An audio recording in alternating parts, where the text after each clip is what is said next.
लोकसभा चुनाव में मतदाता झूठ और जुमलों वाली भाजपा सरकार को करारा जवाब देंगे।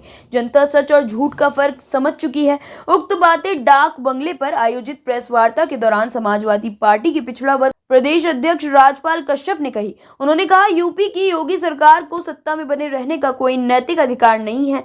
धर्म के नाम पर लोगों को लड़ा कर सत्ता की कुर्सी हासिल करने वाली सरकार का मुखौटा उजागर हो चुका है। उन्होंने योगी सरकार पर निषाद समाज को आरक्षण का झांसा देकर धोखा देने का भी आरोप लगाया। उन्होंने कहा कि आगामी लोकसभा चुनाव में सपा की जीत एवं की करारी हार होगी। भाजपा के सांप्रदायिक षड्यंत्र और जुमलों से सावधान रहना होगा। कहा कि निषाद समाज के लोग भाजपा को सबक सिखाएंगे। उन्होंने कहा कि भाजपा सरकार पर जनता से झूठे वादे करने का आरोप लगाते हुए सपा की जीत सुनिश्चित है।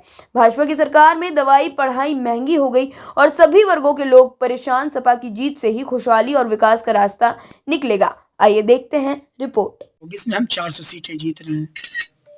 समाजवादी पार्टी के राष्ट्रीय अध्यक्ष माननीय श्री अखिलेश यादव जी के निर्देश पे पूरे प्रदेश में पीडीए पखवाड़ा मनाया जा रहा है गणतंत्र दिवस के से, और पीडीए पखवाड़े में ही बीजेपी को उखाड़ फेंकने का काम हम लोग बूथों से करेंगे, सेक्टरों से करेंगे, विधानसभाओं में करेंगे। 403 विधानसभाओं में उत्तर प्रदेश में समाजवादी पार्टी गांव-गांव पीडीए पखवाड़ा मना रही है। पीडीए जन पंचायतों के आयोजन के माध्यम से जो समाजवादी पार्टी ने काम किए हैं, माननीय अखिलेश यादव जी ने काम किए हैं, नेताजी ने काम किया है, उनको बताने का काम कर रहे हैं। और बीजेपी ने जो नुकसान किया है जनता का, उसका भी पर्दाफाश करने का काम कर रहे हैं। और इन्हीं पीडीए पखवाड़े में बीजेपी को उत्तर प्रदेश से हटाने का काम करेंगे कि जनता परेशान है। इन्होंने जो वादा किया था 2 करोड़ नौकरी देने का, वो भी नहीं दिया।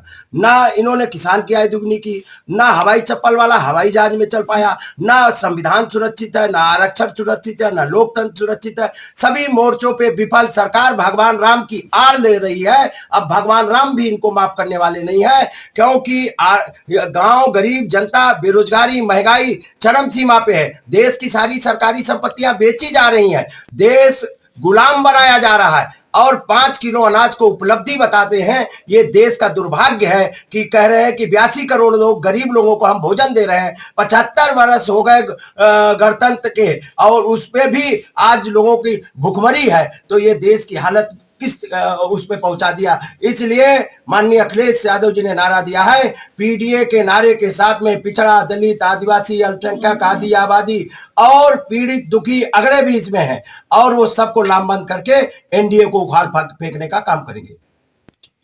संजय निषाद जब से बीजेपी में गए तब से निषादों का उत्पीड़न लगातार जारी है और कोई संरक्षण नहीं मिल रहा। बस्ती जनपद में एक निषाद परिवार के बहू के साथ में किस तरीके का दुराचार दरिंदों ने किया, उसके बाद में कोई कार्रवाई नहीं की गई नहीं। और उसके बाद में साथ में उस परिवार की थाने में गई और तहसील में सबके यहां गई, कोई सुनवाई नहीं हुई। उन लोगों को आत्महत्या निषाद परिवार को करना पड़ा। उनके छोटे छोटे बच्चे हैं, आज उनको धमकाया जा रहा। और उन लोगों ने बताया, पीड़ित पक्ष ने, कि यहां पे जिलाधिकारी ने बच्चों को गोद लिया है। जब जिलाधिकारी के गोद लिए बच्चे को धमकाया जा रहा है तो इससे बड़ी गुंडागर्दी क्या हो सकती है। तो निषादों के सब हक अधिकार छीने जा रहे हैं। बीजेपी सरकार जब से आई है तो कश्यप, निषाद, बिंद, भीमर, मल्ला, कहार, गुड़िया, माझी, मझवार, रैकवार, भर, राजवार और पिछड़ी जातियों का उत्पीड़न जारी है। उत्तर प्रदेश में जंगल राज है और निषाद परिवार को डॉक्टर संजय निषाद भी न्याय नहीं दिला सकते। आप बताइए, वो भी झूठा कार्य। 6 महीने हो गए, 6 महीने से कोरा वादा किए हैं, तो ये झांसा दे रहे हैं। और निषाद समाज इस बार माननीय अखिलेश यादव जी की नैया पाल लगाने का काम करेगा। समाजवादी पार्टी की नाव पाल लगा के दिल्ली भेजने का काम करेगा और बीजेपी को डुबोने का काम करेगा। बेबाक खबरों के लिए हमारे YouTube चैनल को सब्सक्राइब करें। देश, प्रदेश एवं स्थानीय खबरों के लिए हमारे वेबसाइट www.bntlive.com पर लॉगिन करें। साथ ही Facebook, Twitter, Telegram, Instagram, LinkedIn पर भी फॉलो कर सकते हैं। धन्यवाद।